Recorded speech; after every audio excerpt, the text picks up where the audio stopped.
بسم اللہ الرحمن الرحیم۔ السلام علیکم پیارے دوستو، اس ویڈیو میں ہم حضرت یحییٰ علیہ السلام کے قاتلوں کی سزا اور ظالم بادشاہ بخت نصر کے عبرتناک انجام کے بارے میں آپ کو بتائیں گے۔ حضرت امام جعفر صادق علیہ السلام فرماتے ہیں، بے شک اللہ تبارک و تعالی جب ارادہ کر کے اپنے اولیاء اور دوستوں کا انجام لیں تو وہ اپنے بدترین مخلوق کے ذریعے ان کا انجام لیتا ہے، جیسا کہ اس نے یحییٰ بن زکریا علیہ السلام کا انتقام بخت نصر کے ذریعے سے لیا۔ جس وقت بیت المقدس کے ہوشکار بادشاہ روزی حسن حضرت یحییٰ علیہ السلام کا سر مقدس آپ علیہ السلام کے بدن مبارک سے جدا کیا تو آپ علیہ السلام کے خون کا ایک قطرہ زمین پر گرا جو ابلنے لگا۔ اس کے اوپر جتنی بھی مٹی ڈالی جاتی وہ جوش مار کر مٹی سے باہر نکل آتا اور وہاں پر مٹی ڈالتے ڈالتے سرخ رنگ کا ایک ٹیلا بن گیا، لیکن خون کا ابلنا بند نہ ہوا۔ اس واقعے کو زیادہ عرصہ نہ گزرا کہ اس زمانے کا ایک باغی شخص جس کا نام بخت نصر تھا، جو ایندھن بیچنے کا کام کرتا تھا، نیز آوارہ گرد اور اوباش قسم کے لوگ اس کے دوست تھے، اس نے ان لوگوں کو ساتھ ملا کر شور برپا کی۔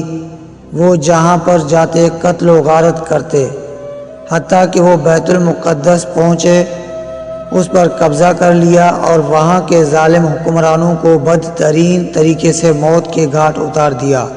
بخت نصر نے وہاں پہ وہ سرخ ٹیلا دیکھا تو پوچھا، یہ ٹیلا کیسا ہے؟ ان لوگوں نے کہا کہ کچھ عرصہ قبل اس علاقے کے بادشاہ نے حضرت یحییٰ علیہ السلام کو قتل کیا اور آپ علیہ السلام کا سر بدن سے جدا کیا۔ آپ علیہ السلام کا خون زمین پر گرا جو ابلنے لگا۔ اس کے اوپر جتنی بھی مٹی ڈالی گئی وہ بند نہ ہوا، آخر کار یہاں سرخ رنگ کا ٹیلا بن گیا، لیکن خون پھر بھی ابلنے سے بند نہیں ہوا اور اس طرح سے ابل رہا ہے۔ بخت نصر نے کہا، میں اس ٹیلے پر اس قدر لوگوں کو قتل کروں گا کہ یہ خون خود بخود ابلنے سے رک جائے گا۔ اس کا یہ ارادہ بیت المقدس اور اس کے اطراف کے لوگوں کے لیے مکافات عمل ہے کہ انہوں نے حضرت یحییٰ علیہ السلام کے قتل پر خاموشی اختیار کی اور اس ہوس پرست قاتل بادشاہ پر زبان اعتراض نہ کھولی۔ بخت نصر کے حکم کے مطابق اس ٹیلے پر 70,000 افراد قتل کیے گئے، لیکن خون کا ابلنا پھر بھی بند نہ ہوا۔ بخت نصر نے پوچھا، کیا اس علاقے میں کوئی شخص باقی بچ گیا ہے؟ ان لوگوں نے بتایا کہ فلاں جگہ ایک بوڑھی عورت رہتی ہے، غالباً یہ روزیہ تھی۔ اس نے کہا، اسے یہاں پر لا کر اس ٹیلے کے اوپر قتل کرو۔ سپاہیوں نے اس کے حکم پر عمل کیا اور اسے لا کر ٹیلے کے اوپر قتل کر دیا۔ اس کے بعد خون ابلنا بند ہو گیا۔ بخت نصر شام، بیت المقدس اور فلسطین کو فتح کرنے کے بعد بابل پہنچا، وہاں پر ایک شہر آباد کیا اور کنواں کھودا۔ اس کے بعد پیغمبر خدا حضرت دانیال علیہ السلام کو گرفتار کر کے اس کنویں میں ڈالا۔ ایک شیرنی بھی اس کنویں میں ساتھ ڈالی گئی تاکہ وہ انہیں پھاڑ کھائے۔ وہ شیرنی کنویں کی گیلی مٹی کھاتی رہی اور حضرت دانیال علیہ السلام کو اپنا دودھ پلاتی رہی۔ ایک مدت کے بعد اللہ تبارک و تعالی نے ایک پیغمبر پر وحی بھیجی کہ فلاں کنویں پر جائیں اور دانیال علیہ السلام تک کھانے پینے کا سامان پہنچائیں۔ وہ پیغمبر کنویں پر آئے اور آواز دی، اے دانیال۔ حضرت دانیال علیہ السلام نے کہا، ہاں میں بہت دور سے آواز سن رہا ہوں۔ اس پیغمبر نے کہا، اے دانیال، آپ کے خدا نے آپ پر سلام بھیجا ہے اور آپ کے لیے کھانے پینے کا بندوبست کیا ہے۔ اس کے بعد کھانے پینے کا وہ سامان ڈول کے ذریعے نیچے پہنچایا۔ حضرت دانیال علیہ السلام نے خدا کی حمد و ثنا کی اور بے حد شکر ادا کیا۔ اسی زمانے میں بخت نصر نے عالم خواب میں دیکھا کہ اس کا سر لوہے کا اور پاؤں تانبے کے اور سینہ سونے کا ہو گیا۔ جب وہ بیدار ہوا تو اس نے ستارہ شناس لوگوں کو حاضر ہونے کا حکم دیا اور کہا، میں نے نیند کے عالم میں کیسا خواب دیکھا ہے؟ تارا شناس لوگوں نے کہا جو کچھ تم نے نیند میں دیکھا وہ بیان کرو تاکہ ہم اس کی تعبیر بیان کریں۔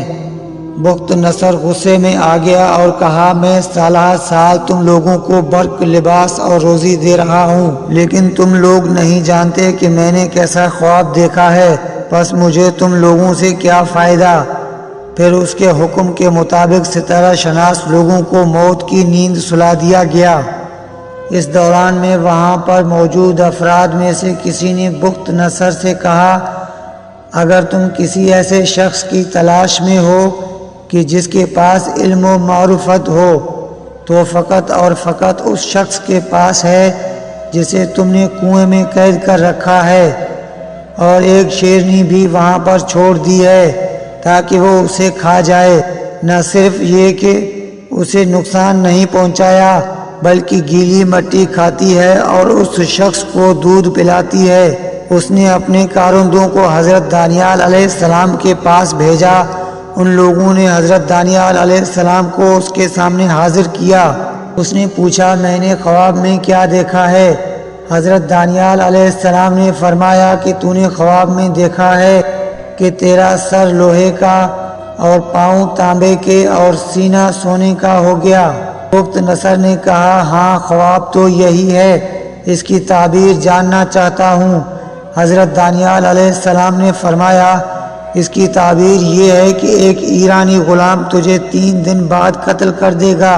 اس نے کہا میرے پاس 7 قلعے ہیں اور ہر قلعے کے دروازے پر کئی محافظ کھڑے ہیں، اس کے علاوہ ہر دروازے پر ایک مرغا بھی موجود ہے جو ہر نئے آنے والے شخص کو دیکھ کر چیختی چلاتی ہے اور سپاہی اسے گرفتار کر لیتے ہیں۔ حضرت دانیال علیہ السلام نے فرمایا جیسے میں نے کہا ہے ضرور بضرور ایسا ہی ہوگا۔